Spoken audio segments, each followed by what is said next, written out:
หน้าหดหูใจลูกถามหาว่ามื้อใดพอจะกลับบ้านมื้อใดพอจะออกจากถ้ำอยากเห็นหน้าพอแล้วบ้านหลังใหม่กำลังจะเสร็จสิ้นแต่ยังบ่เห็นหน้าพอกับเฮือนผู้เป็นแม่ฟังแล้วจุกอกนอนน้ำตาไหลอีกแล้วสบายดี FC แฟนคลับทุกทานมาพบมาพ่อกันอีกแล้วคิดว่าเรื่องราวหน้าถ้ำมันจะจบลงแล้วแต่ว่ามันก็ยังบ่จบมันยังมีกระแสมันยังมีเหตุการณ์ที่เฮ็ดให้เฮาออกจากหน้าถ้ำบ่ได้ที่เฮ็ดให้เฮามูฟออนจากเขตนั่นบ่ได้เรื่องราวภาพใหญ่ความทรงจำของแต่ละคนนั่นก็คือหน้าถ้ำคนผุพ่านเป็นร้อยเป็นพันกู้ภัยทั้งไทยและลาวรวมทั้งต่างประเทศบ่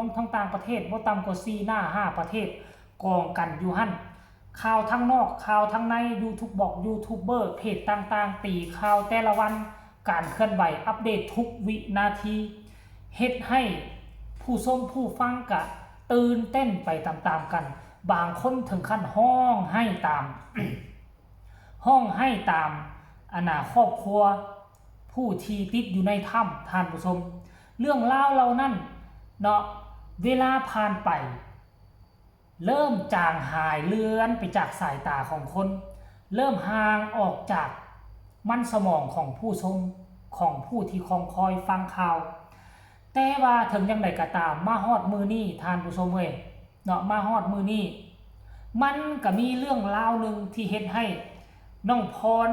น่าจะเป็นเมียของเฒ่าเบหนึ่งในคนที่ติดถ้ำออกมาโพสต์ 2-3 ครั้งแล้ว 2-3 วันที่ผ่านมารวมทั้งเมื่อวานนี้ก่อนนอนทุกคืนลูกจะต้องได้กอดเสื้อของพ่อนั่นนอนกอดด้วยความคิดฮอดกอดด้วยความคิดถึงเนาะลูกบ่ฮู้อีหยังได้ทุกคนบ่ฮู้ว่าพ่อติดถ้ำบ่ฮู้ว่าพ่อหายไปในความทรงจำก็คือว่าพ่อออกจากบ้านบ่เกินวัน2วันพ่อก็จะต้องกลับมาอันนี้คือความทรงจำที่เพิ่นมีอยู่ในมันสมองแต่ครั้งนี้มันแตกต่าง2วันผ่านไปก็บ่เห็นหน้าพ่อ5วันผ่านไปก็มิดจ้อย15วันผ่านไปก็ยังเงียบจนกระทั่งมา1เดือนผ่านไปในใจของลูกก็เลยถามแม่ออกมาว่าแม่เมื่อใดพ่อสิกลับมาซึ่งเรื่องราวเหล่านี้ค่อยบ่ได้เว้าเองเด้น้องพรเมียของผู้ติดถ้ำเนาะออกมาโพสต์เองได้ทุกคนเลยลูกถามหาเจ้าว่าป่านใดพอสิมาหาเฮาแม่ว่าซั่นเด้ค่อยตอบลูกบ่ได้เลยเนาะว่าซั่นเมื่อยเด้ว่าซั่นผัวเอ้ยเจ้าอยู่จังใดเด้กินแบบใดเจ้าหนาวบ่อยู่หั่นน่ะว่าซั่นเด้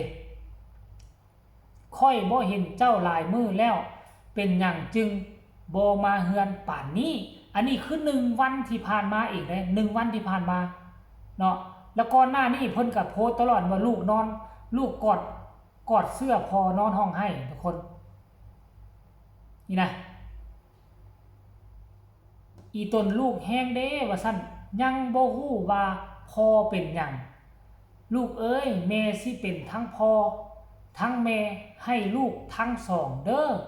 ว่าซั่นแล้วก็มีอีกเนาะมือคืนนี่มือคืนนี่สดๆร้อนๆเลยนะน้ำตาร่วงตอนกลางคืนเมื่อ23ชั่วโมงที่ผ่านมาเพิ่นก็ออกมาโพสต์ว่าเป็นแบบนี้ก็ได้เป็นทั้งพ่อเป็นทั้งแม่ให้ลูกสู้ตัวเองว่าซั่นคือให้กำลังใจตัวเองนะอันนี้ก็คือใจก็เริ่ม50-50แล้วทานผู้ชมเอ้ย50-50แล้วที่ผ่านมานี่คือใจร้อยนึงคือคิดน้ำผัวปัจจุบันนี้ต้อง move on ให้ได้ต้องเดินทางออกจากจุดนี้ให้ได้เพื่อชีวิตใหม่ของลูกๆแล้วก็ของตัวเองเนาะเมื่อ15ชั่วโมงเพิ่นก็เอามาโพสต์อีกตึมเห็นพออันนี้ก็เมื่อ15ชั่วโมงนี่ออกมาโพสต์เนาะเราออกมาโพสต์เห็นพ่อแม่ค่อยกะบ่มีเจ้าแล้วว่าซั่นเด้กะสิฮู้บ่ผัวเอ้ยคิดฮอดเด้พ่อแม่กะมาบ่มีเจ้าเด้เป็นหยังจึง เป็นแบบนี้กับค่อยแท้เนาะแล้วก็ลงวิดีโอวินาทีที่พอจูงแขนลูกแล่นตามไฮเข้าเฮ็ดไฮอยู่ปลายอยู่ดงอยู่ผู้ในเฮ็ดไฮนะท่านผู้ชมย่ำนี่แหละย่ำเฮ็ดไฮท่านผู้ชมเอ้ยคิดฮอดเจ้าเด้มีความทรงจำมีความทรงจำดอกว่าซั่นเด้ตอนนี้เบิ่งทางใดก็บ่มีเจ้ากินข้าวละบ่ซั่นผัวเอ้ย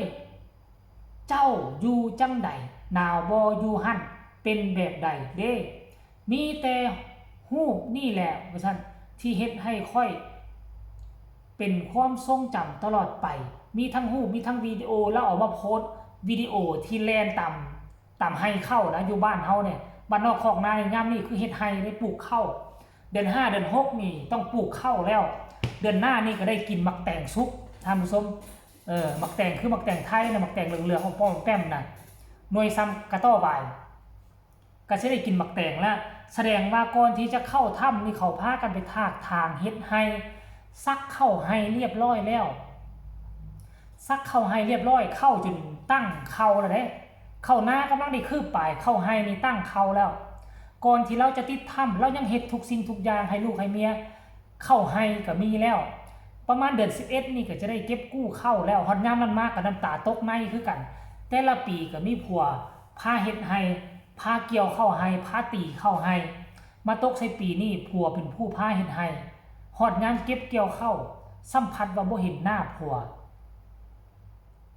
ความทรงจำเรานี่ยังจะติดอยู่ในใจของเมียและลูกไปอีกนานแสนนานสำหรับผู้เป็นเมียน่าจะติดอยู่ตลอดชีวิตเขาคงจะบ่ลืมดอกแต่ว่าสำหรับลูกและตอนเกิดเหตุบ่ฮู้อีโนอีเนว่าพอติดถ้ำแต่ค่อยก็เชื่อว่าหลังจากที่